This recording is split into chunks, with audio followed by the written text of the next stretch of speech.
Hey les amis, j'espère que vous allez bien. Donc aujourd'hui, j'ai réalisé des petits gâteaux moelleux aux poires, recette de dingue super facile à réaliser. Alors si vous venez tout juste d'arriver sur la chaîne Cuisine Rapide et que vous n'êtes pas encore abonné, je vous invite à le faire en cliquant sur le petit bouton qui vous attend juste en bas de la vidéo. En même temps, cliquez sur la petite cloche pour recevoir donc toutes les notifications. La famille, on part en cuisine, c'est parti. Alors, très simple, pour réaliser ces petits gâteaux moelleux aux poires, il va vous falloir 150 g de farine, 70 g de beurre fondu, 90 g de sucre, 3 œufs entiers. On aura besoin d'une boîte de poires au sirop, ou alors vous prenez des poires fraîches si vous voulez, mais bien meilleures les amis. Ensuite, un sachet de levure chimique, il est là, il fait 11 g. On aura besoin d'un peu de vanille, donc moi j'ai pris de la vanille liquide, maintenant si vous voulez vous prenez un sachet de sucre vanillé.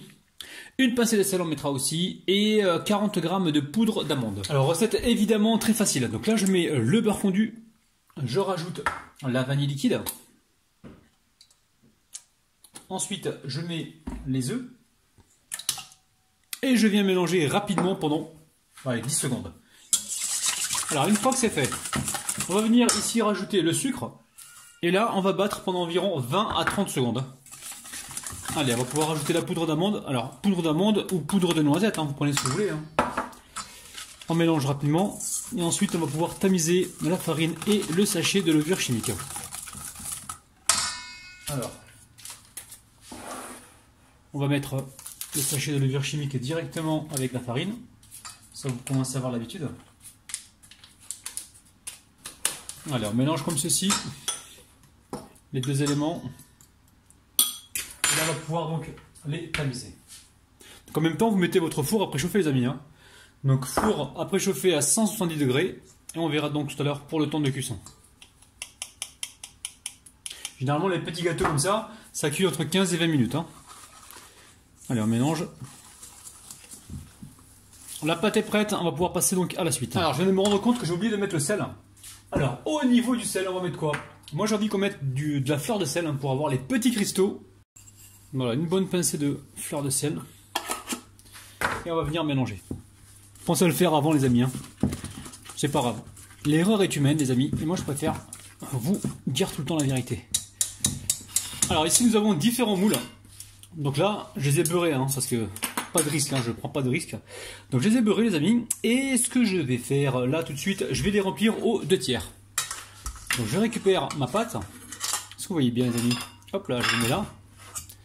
Et on va venir comme ça les remplir aux 2/3. Un peu plus que la moitié. Vous pouvez même les remplir à moitié si vous avez peur que ça déborde. Donc là, une fois que c'est fait, regardez ce que je fais. Hop là, je balance donc mon moule à tarte directement sur le plan de travail pour égaliser la surface. On va essayer de le mettre bien au centre. Voilà, je vais continuer ainsi de suite avec le restant des moules.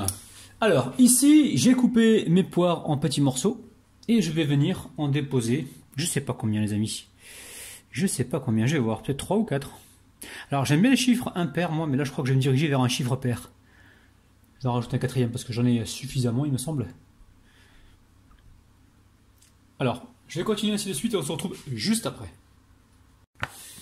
Alors ici, j'ai du sucre cassonade. Je vais en mettre un petit peu dessus. Vous pouvez mettre du sucre, sucre blanc dessus, il n'y a pas de problème, mes amis. On en met un petit peu là pour, pour caraméliser. Juste comme ça là. Un petit peu pour avoir une belle caramélisation. Pas besoin de surcharger. Alors, le four est en train de préchauffer, j'ai changé les amis, c'est plus 170 maintenant, c'est 175 degrés. Et je vous dirai donc le temps exact juste après. Bon, ça a mis environ 20 minutes de cuisson à 175 degrés. Donc les amis, faites attention, il y en a un là, je l'ai trop rempli, il ne faut pas trop les remplir les amis, sinon ça va déborder sur les côtés. Donc restez bien aux 2/3, voire à la moitié c'est très bien les amis. Vous remplissez à moitié et voilà. Donc là, ça vient de sortir du four il y a à peu près 5 minutes. Je vais venir retirer le moule et je vous montre ça les amis, regardez-moi ça, c'est un truc de ouf. C'est très facile à réaliser et ça a l'air super bon. Alors j'ai mis ça sur assiette, je vais venir saupoudrer avec un petit peu de neige, un peu de sucre glace les amis. Alors la famille, je vais en goûter un pour vous, mais alors c'est vraiment pour vous que je goûte. Allez c'est parti, bismillah. Donc la famille c'est vraiment super bon, regardez-moi ça, c'est super moelleux, c'est trampolinable, c'est un truc de dingue. Franchement, refaites la recette, faites plaisir à vos proches, à votre entourage. Et si jamais vos enfants goûtent cette recette, vous allez être dans la mouise les amis. Prenez soin de votre petit palais. Bye bye.